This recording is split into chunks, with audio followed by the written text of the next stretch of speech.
রোজ রোজ একই ধরনের খাবার খেয়ে বোর লাগছে রীতিমতো। তাই বন্ধুরা আজ নিয়ে এলাম একটি দারুণ টেস্টি একদমই নতুন ধরনের একটি রেসিপি।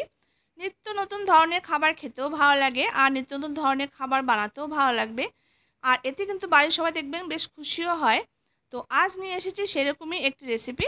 আজ বানাবো পেঁপে আর এক মুঠো ছোলার ডাল দিয়ে আরও একটি দারুণ টেস্টি একটি রান্না। এইভাবে একবার বানিয়ে বাড়ির সবাইকে পরিবেশন করে দেখুন বন্ধুরা, দেখবেন বাড়ির সবাই বেশ তৃপ্তি করে খাবে আর আপনার প্রশংসা করবে। তাহলে বন্ধুরা চট করে দেখে নিন। তো এখানে আমি পেঁপে আর আলুটাকে কেটে খুব ভালো করে ধুয়ে নিয়েছি। তো দেখুন পেঁপেটাকে এইভাবে করে একটু ডুমো ডুমো করে কেটে নিয়েছি আর আলুটাকে ডুমো ডুমো করে কেটে নিয়েছি। তো প্রথমে আমি একটা মশলা তৈরি করে নেব, তার জন্য একটা মিক্সার জার নিয়ে নিলাম। এবার তাতে একটা টমেটোকে ফালি করে দিয়ে দিয়েছি, 1 ইঞ্চি আদাকে টুকরো করে দিয়ে দিলাম, আর এখানে 6-7 কোয়া মতো রসুন দিয়ে দিয়েছি।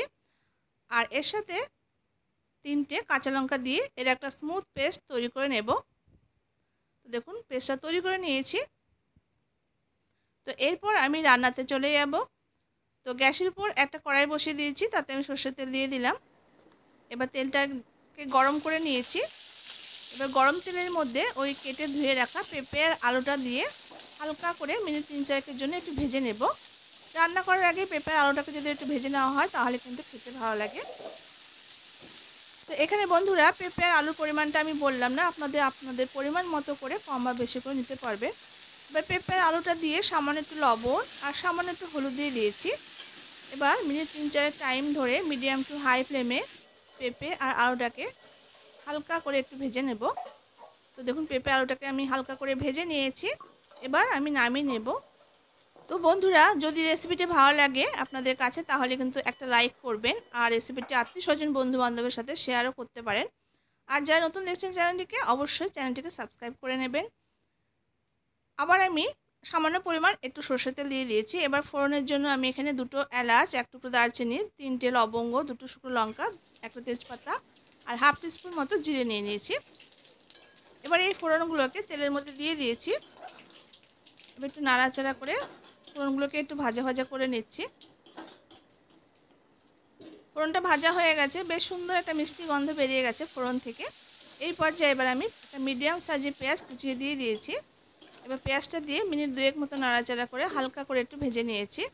এবার যে মশলা পেস্টটা আমি তৈরি করে রেখেছিলাম টমেটো, আদা, কাঁচা লঙ্কা, রসুনের, সেই পেস্টটা তেলের মধ্যে দিয়ে মিনিট 2 মতো একটু নাড়াচাড়া করে নিলাম।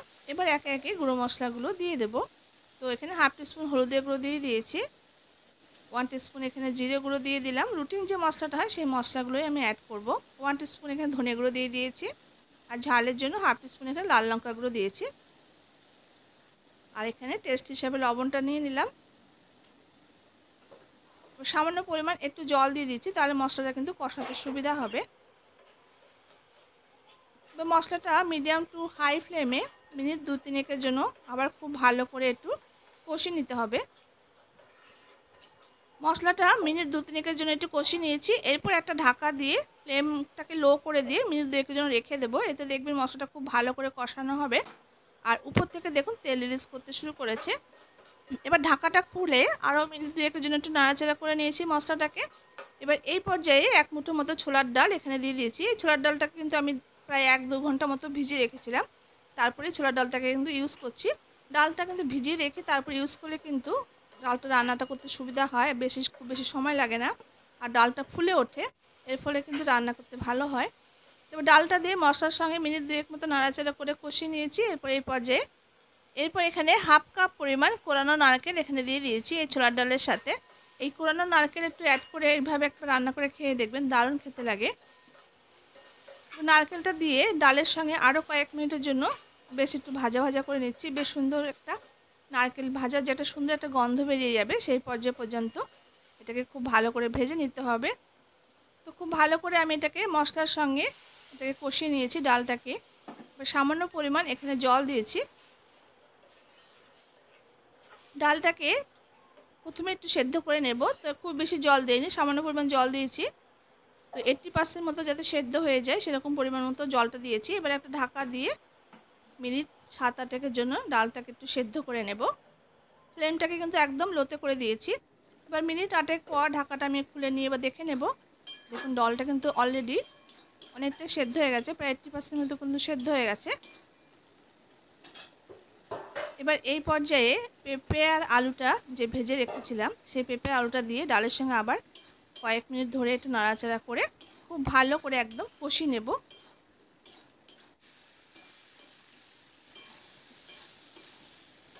তো দেখুন বন্ধুরা, ডালের সঙ্গে আলু পেঁপেটা দিয়ে খুব ভালো করে আমি এটাকে কষিয়ে নিয়েছি। এবার এখানে প্রয়োজন মতো জল অ্যাড করে দেবো, যাতে খুব ভালো করে আলু আর পেঁপেটা সেদ্ধ হয়ে যায়, সেরকম করে জলটাকে দিতে হবে। আর ডালটা যেহেতু আগে থেকে সেদ্ধ করে নিয়েছি, তো খুব বেশি কিন্তু জল দেওয়ার কোনো প্রয়োজন নেই। তো এইভাবে আগে ডালটা যদি সেদ্ধ করে নেওয়া হয় তাহলে কিন্তু রান্না করতে সুবিধা হয়, নাহলে কিন্তু একবারে যদি দিয়ে দিতাম তাহলে পেঁপেগুলো কিন্তু একদম গলে যেত। আর এখানে সামান্য পরিমাণে একটু চিনি অ্যাড করেছি, তাহলে টেস্টটা ব্যালেন্স হবে আর খেতেও ভালো লাগবে। এবার মিনিট 2 মতো হাই ফ্লেমে এটাকে একটু ফুটিয়ে নিলাম। এবার এখানে 3টে কাঁচা লঙ্কা অ্যাড করে দিয়েছি।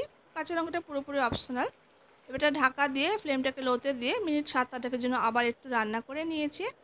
মিনিট 8 পর এবার আমি ঢাকাটা খুলে নিয়েছি। এবার আমি নাড়াচাড়া করে একটু দেখে দিচ্ছি।